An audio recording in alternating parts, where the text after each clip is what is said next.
Hello everyone, this is the numerical problem of class 11th related to error analysis. So this question is asked in JEE Mains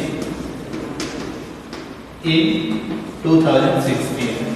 Okay, so first we will read what is the question. A student measure the time period of 100 oscillation of simple pendulum. There is a simple pendulum in which a student is measure the time period of 100 oscillation. In that measuring point, 4 times the data set is 90, 91, 95, 92 second.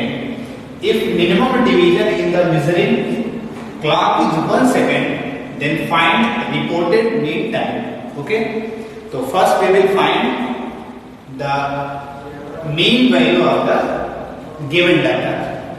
So mean value of the given data is mean value of given data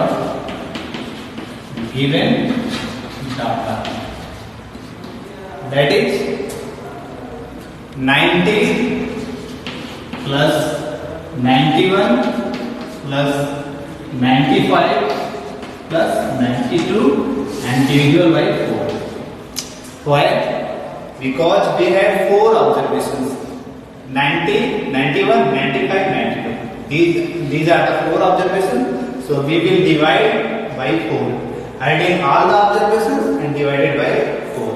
So this is the mean value of the given data. So we can write 5 2 7 1 8 and 9 4 is 36 and divided by 4.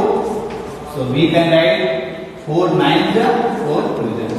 So 92 is the absolute value of the absolute mean value of the given data. So this is the absolute mean value of the given data. Now we will subtract 92 from every number. Okay, so we can write 92 minus 90, that is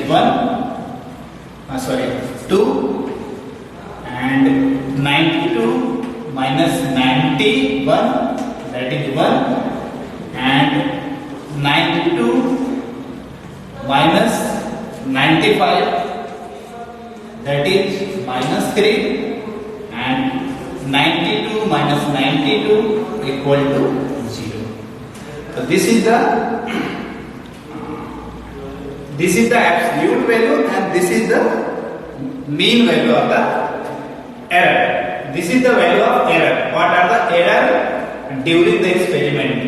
Means जो भी हमको mean value मिलेगी उस value में से जितनी अलग अलग ऑब्जर्वेशन हमने निकाला है हम निकालेंगे उससे माइनस करेंगे। माइनस करने के बाद उसका एवरेज लेंगे, तो इसको हम लोग लिखेंगे mean error equal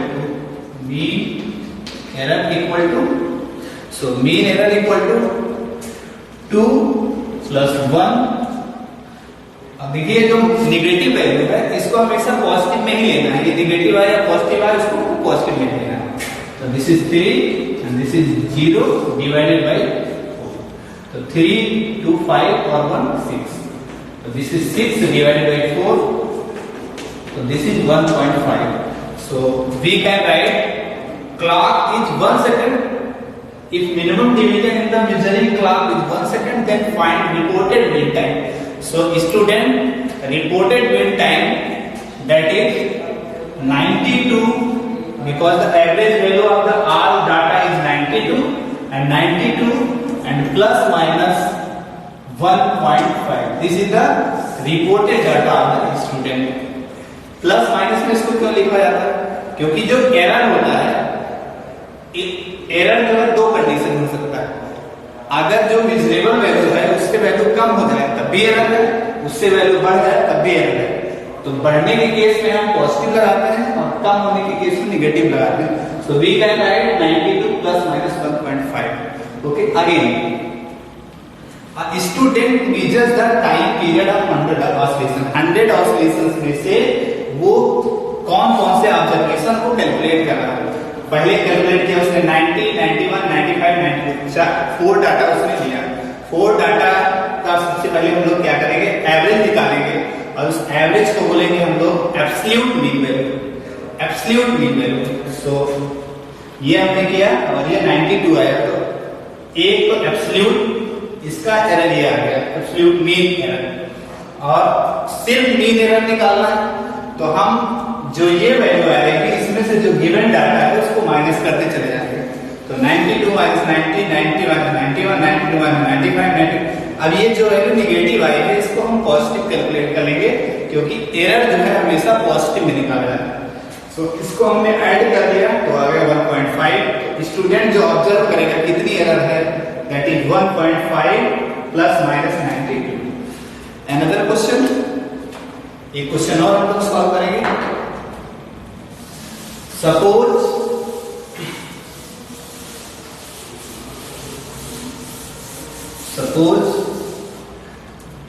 this is the equation p equal to a power 3 b square root c into d.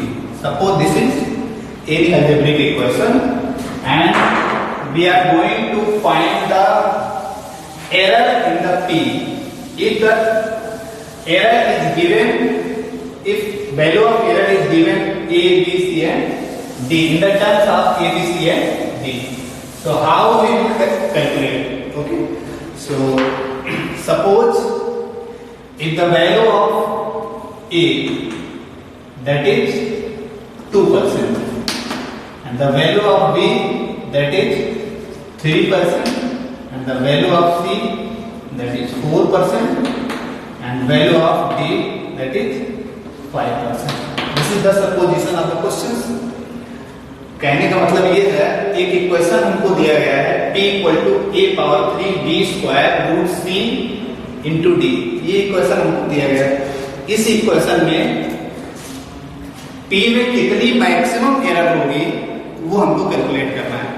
तो उसको कैलकुलेट करने के लिए हम लोग ये लिखेंगे p मैक्सिमम, मतलब इस p में a b c d के कारण कितना एरर उसमें प्रोड्यूस होगा उसको हम लोग कैलकुलेट करेंगे। तो कैसे करेंगे, तो जब भी एरर के क्वेश्चंस करते हैं तो जो पावर होती है उसको मल्टीप्लाई कर लेते हैं।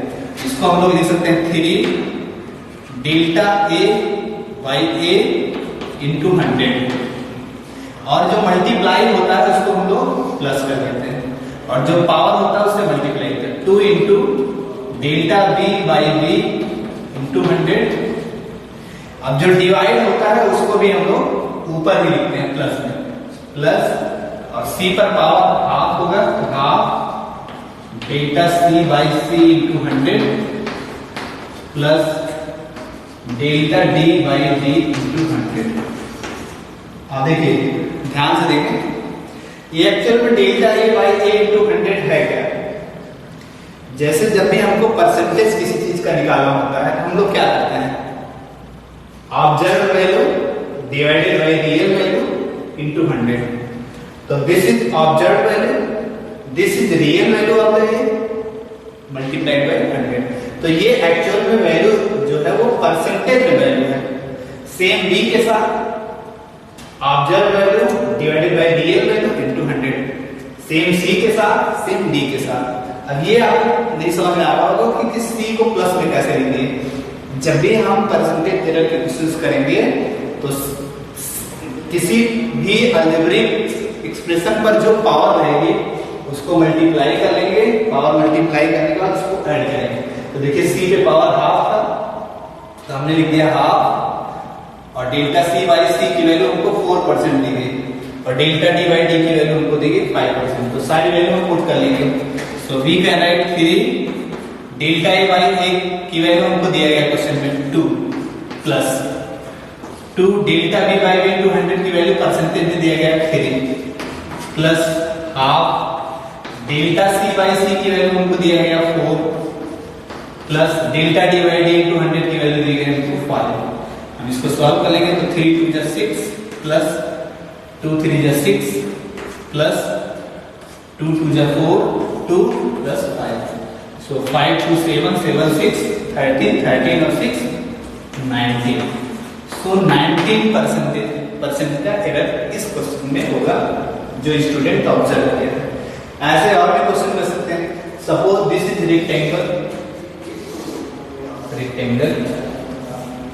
and the length of the rectangle, that is error 4%, and the breadth of the rectangle, that is error maybe 2%.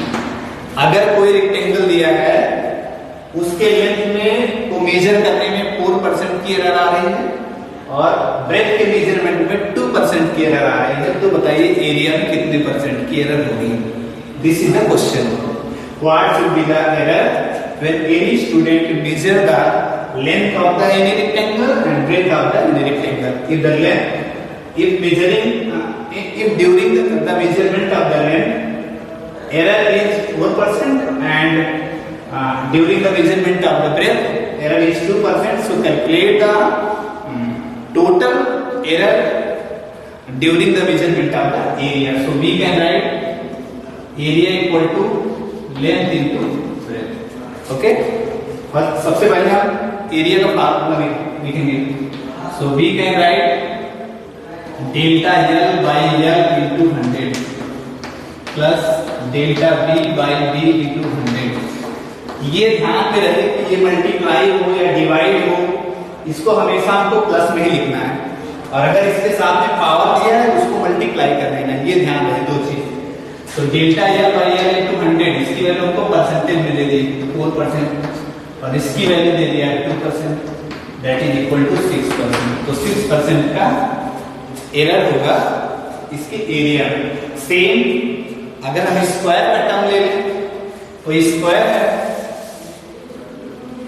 If ये कोई स्क्वायर है और इसकी साइड में 2% का एरर हो रहा है, तो बताइए एरिया में कितने परसेंट का एरर होगा? तो we know that area of square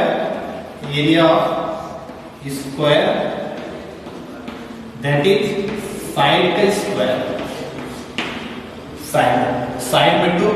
तो हमने बताया कि जब इसका एरर निकालते हैं तो हम लोग क्या करते हैं, जो पावर होती है उसको मल्टीप्लाई करते हैं। 2 इंटू सपोज करिए साइड P है तो delta P by P into 100। 2 into इतने की वैल्यू हमको दी गई है परसेंटेज में,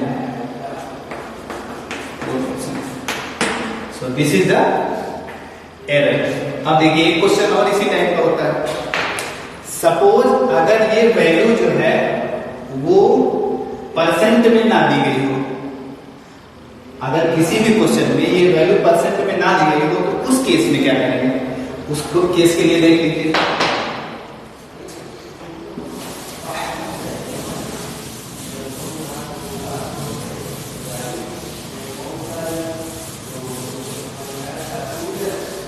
लिखिए आप second point, if values are not given in percentage में वैल्यू ना दिया गया। सपोज करिए कोई लेंथ है, कोई रेक्टेंगल है, उसका लेंथ दिया गया 2.3 और ब्रेथ दिया गया 4.6। सपोज करिए ब्रेथ ज्यादा है तो इसके एरिया में कितने एरर कितना होगा, परसेंटेज एरर, ये फाइंड करना। ये परसेंट में नहीं होगा तब क्या करेंगे? ऐसे केस में सबसे पहले इसका लीस्ट काउंट फाइंड करेंगे। तो लीस्ट काउंट फाइंड करने का एक मेथड होता है, एकदम इजी है। इसकी जगह पे 0, पॉइंट की जगह पे पॉइंट और जो लास्ट डिजिट होगा उसकी जगह पे 1, तो ये इसका लीस्ट काउंट हो जाएगा। सेम इसकी जगह पे 0 और लास्ट वाले डिजिट की जगह पे 1। अगर यहां भी कोई डिजिट होता फिर कोई डिजिट होता तो 0.01 हो जाता। कहने का मतलब है इसकी पॉइंट लेफ्ट साइड से शुरू करेंगे, जो डिजिट है वो 0.0 अगर ये लास्ट डिजिट होगा तो उसकी जगह पर 1, अगर वो लास्ट नहीं होगा तो उसकी जगह पर 0। तो इसका लीस्ट काउंट 0.1, इसका भी लीस्ट काउंट 0.1। अब इसका निकालने के लिए हम लोग क्या करेंगे, delta L by L into 100 plus delta B by B into 100। Delta L ये डेल्टा की वैल्यू होगी, ध्यान है 0.1 divided by 2.3 into 100 plus delta B 0.1 divided by 4.6 into 100। इस तरह से इसको सॉल्व कर लेंगे तो जो वैल्यू मिलेगी वो परसेंटेज में वैल्यू होगी एरिया की या किसी भी क्वांटिटी। Thank you.